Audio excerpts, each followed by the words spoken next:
Vous êtes sur VDP.tv avec Patrice, la voix du peuple. Pensez à partager le like. Bonjour, bienvenue sur cette vidéo. On vous parle de pénurie, mais personne ne vous dit vraiment la vérité sur le carburant.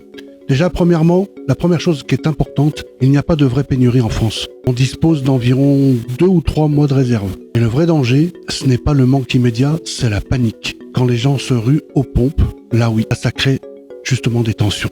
Alors pourquoi le prix du carburant explose comme ça? Il y a plusieurs raisons. Et elles s'additionnent en fait. D'abord, la géopolitique. Quand il y a des tensions au Moyen-Orient, notamment autour de la zone stratégique comme le détroit d'Ormuz, ça impacte vraiment directement le marché mondial. Il faut comprendre qu'environ 20% du pétrole mondial passe par cette zone. Et le résultat, c'est que dès qu'il y a une menace, les prix peuvent grandement grimper, de 10 à 15% en quelques jours. Et ensuite, il y a la spéculation. Le prix du pétrole n'est pas fixé uniquement par la réalité. Il est fixé sur les marchés financiers.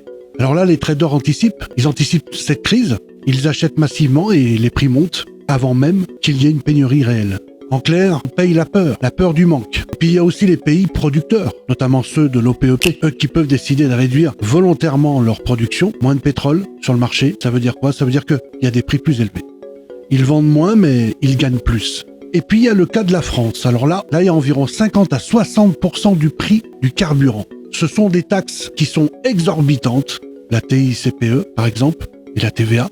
Et là, ce qu'il faut comprendre, c'est que plus le prix augmente, plus la TVA augmente automatiquement. Donc quand le carburant devient plus cher, eh ben l'État encaisse aussi davantage sur chaque litre. En tout cas, il faut ajouter les coûts indirects. Et les coûts indirects, c'est le transport coûte plus cher, le raffinage coûte plus cher, l'énergie coûte plus cher, et il y a tout qui s'accumule, jusqu'au prix justement final. La vraie question, c'est dans quel intérêt? Les pays producteurs ont intérêt à maintenir des prix élevés. Les marchés financiers gagnent de l'argent sur les variations justement. Les États récupèrent plus de TVA quand les prix montent, c'est normal. Et certains politiques, eux, encouragent justement, et aussi indirectement, la réduction de l'usage des carburants. Et surtout, des carburants fossiles. Donc oui, il y a plusieurs intérêts qui se croisent en réalité. Est-ce qu'on peut parler d'abus? Pas forcément, au sens illégal. Mais on est clairement dans un système qui pose question. Parce qu'il y a quelque chose que tout le monde a remarqué. Quand les prix montent, ça va très vite. Mais quand ils baissent, ça prend beaucoup plus de temps. Il est là le manque de congruence. Il y a aussi un manque de transparence sur les marges. Ben oui, il y a des mécanismes qui restent quand même flous pour le grand public.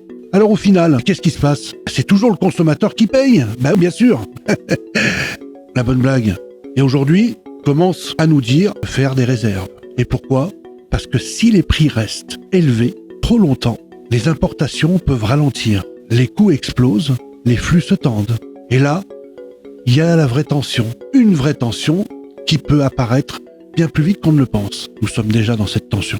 Alors, il faut bien comprendre une chose. Ce que l'on vit là maintenant, ce n'est pas une simple crise. Ce n'est pas juste une pénurie. C'est un système mondial, un mélange de géopolitique et de finance et de fiscalité. Un système dans lequel chacun prend sa part.